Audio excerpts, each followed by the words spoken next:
आज हम बात करेंगे एस्ट्रोलॉजी यानी कि न्यूमरोलॉजी के सबसे इंटरेस्टिंग नंबर 4 के बारे में। अगर आपका भी जन्म किसी भी महीने की 4 तारीख, 13 तारीख, 22 तारीख या 31 तारीख को हुआ है तो इसका मतलब यह है कि आपका रूलिंग नंबर है 4। दोस्तों 4 नंबर जो है न्यूमरोलॉजी का सबसे ज्यादा इंटरेस्टिंग नंबर है क्योंकि ये रूल होता है राहु से। अब राहु का नाम सुनते ही लोग डर जाते हैं कि एक्सीडेंट हो जाएगा, ये हो जाएगा, बुरा हो जाएगा, लेकिन दोस्तों राहु कलयुग का राजा है। जितनी सफलता आपको राहु दे सकता है उतनी सफलता आपको कोई भी प्लैनेट नहीं दे सकता, और जितनी जल्दी राहु दे सकता है उतना तो कोई प्लैनेट सोच भी नहीं सकता। दोस्तों अब बात करते हैं राहु की क्वालिटीज की, यानी कि 4 नंबर की क्वालिटीज की। इनमें आधी क्वालिटीज जो हैं सन की होती हैं, इनमें लीडरशिप क्वालिटी होती है, इनमें मैनेजमेंट स्किल होती है, इनमें किसी भी बड़े क्राउड को हैंडल करने की स्किल्स होती हैं। Basically they are the king makers. अगर आपकी डेट ऑफ बर्थ में राहु यानी कि 4 नंबर प्रोमिनेंट है तो आपको लाइफ में अल्टीमेट सक्सेस दिला सकता है। दोस्तों ये इतना इंटरेस्टिंग नंबर है या इतना जल्दी से रिजल्ट देने वाला नंबर है, अगर आपकी डेट ऑफ बर्थ में ये प्रोमिनेंट है तो ये रातों रात आपको फेमस अरबपति, करोड़पति और न जाने क्या क्या बना सकता है। राहु नंबर वालों के साथ कुछ बहुत अच्छी चीजें जुड़ी हैं, जैसे कि out of the box thinking.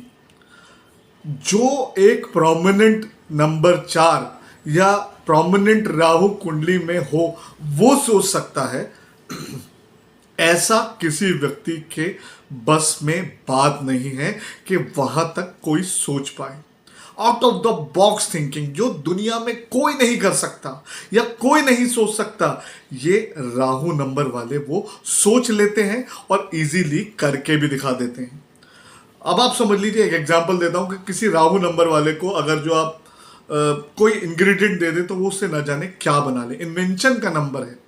कहते हैं कि राहु के नंबर वालों को अगर जो आप आलू टमाटर भी दे दो तो हो सकता है वो उससे परमाणु बम बना ले, लेकिन ये तो एक अतिशयोक्ति वाली बात है। लेकिन राहु बेसिकली इन्वेंशन का नंबर है।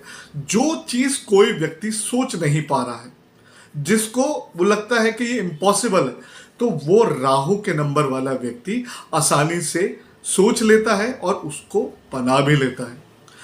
मैं परमाणु बम की बात कर रहा था, तो ओपनहाइमर जिन्होंने परमाणु बम बनाया उनकी डेट ऑफ बर्थ, मतलब उनका ड्राइवर भी 4 है और कंडक्टर भी 4 है। तो आप सोचिए कि एक ऐसा ही व्यक्ति परमाणु बम का इन्वेंशन कर सकता था जिसका प्रोमिनेंट नंबर 4 हो, और उनकी कंडक्टर भी 4 है और उनका ड्राइवर भी 4 है। तो आप सोचिए कि ये लोग कितने क्रिएटिव होते हैं और ये लोग कहां तक सोच लेते हैं। 4 नंबर वाले व्यक्तियों में कुछ कमी भी होती है। एक्चुअली इनको शॉर्टकट से पैसा कमाने की टेंडेंसी होती है, क्योंकि राहु को अल्टीमेटली जल्दी सक्सेस चाहिए।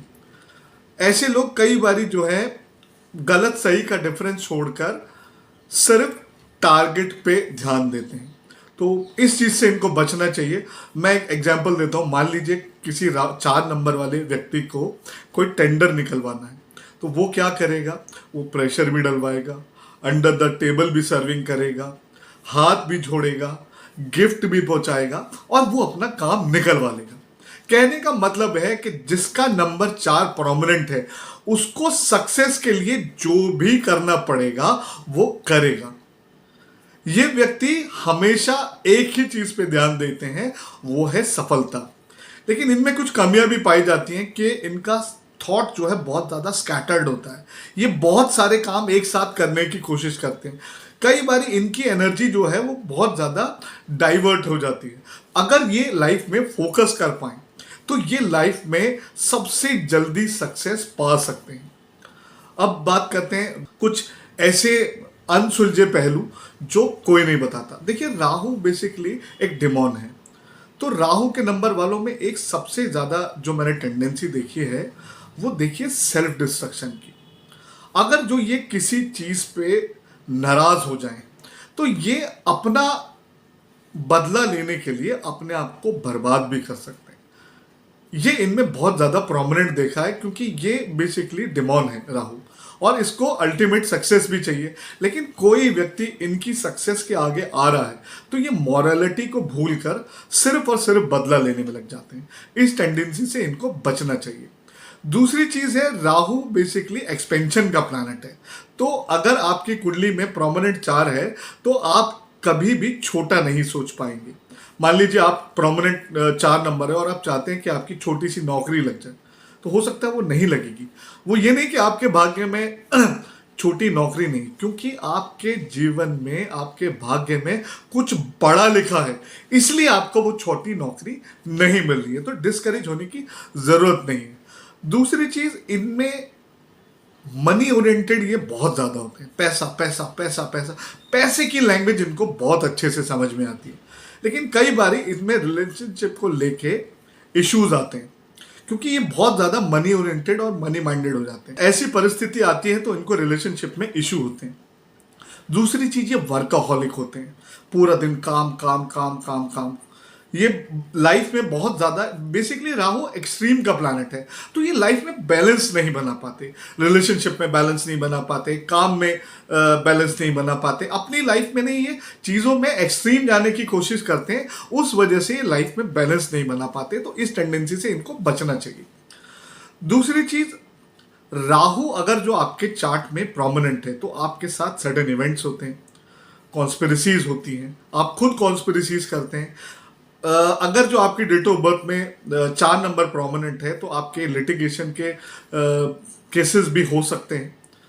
तो आपको क्या कहते हैं, कोशिश ये करनी है कि आप जो है अपनी एनर्जी को चैनलाइज करें और एक चीज पे फोकस करें और निरंतर उसके लिए प्रयास करते रहें, तो आपको सक्सेसफुल होने से कोई नहीं रोक सकता। अब आते हैं राहु अगर जो आपकी कुंडली में या आपके डेट ऑफ बर्थ में प्रोमिनेंट है, तो उसके लिए मैं आपको कुछ रेमेडीज बताता हूँ। सबसे आसान रेमेडी है, आप क्या कहते हैं, शिवलिंग पर जल अर्पित करें, इससे आपकी एनर्जी जो है वो फोकस रहेगी। दूसरी रेमेडी है, आप अपने पास एक चंदन का स्क्वायर टुकड़ा रखें, 1 बाय 1 इंच का या 2 बाय 2 इंच का, अगर जो आप टुकड़ा रखते हैं तो इससे भी आपको बड़ा फायदा होता है। दोस्तों, अगर आप अपनी डेट ऑफ बर्थ के हिसाब से अपना कुंडली चार्ट चेक कराना चाहते हैं या आप अपनी न्यूमरोलॉजिकल प्रेडिक्शन कराना चाहते हैं तो दिए गए नंबर पर आप संपर्क कर सकते हैं। और अगर आप चाहते हैं कि आपके लिए कोई स्पेसिफिक वीडियो बनाई जाए तो प्लीज़ कमेंट में ज़रूर बनाएं। मैं कोशिश करूंगा कि जिस बारे में लोग सबसे ज़्यादा इंक्वायरी करेंगे उसी पर वीडियो बनाऊं।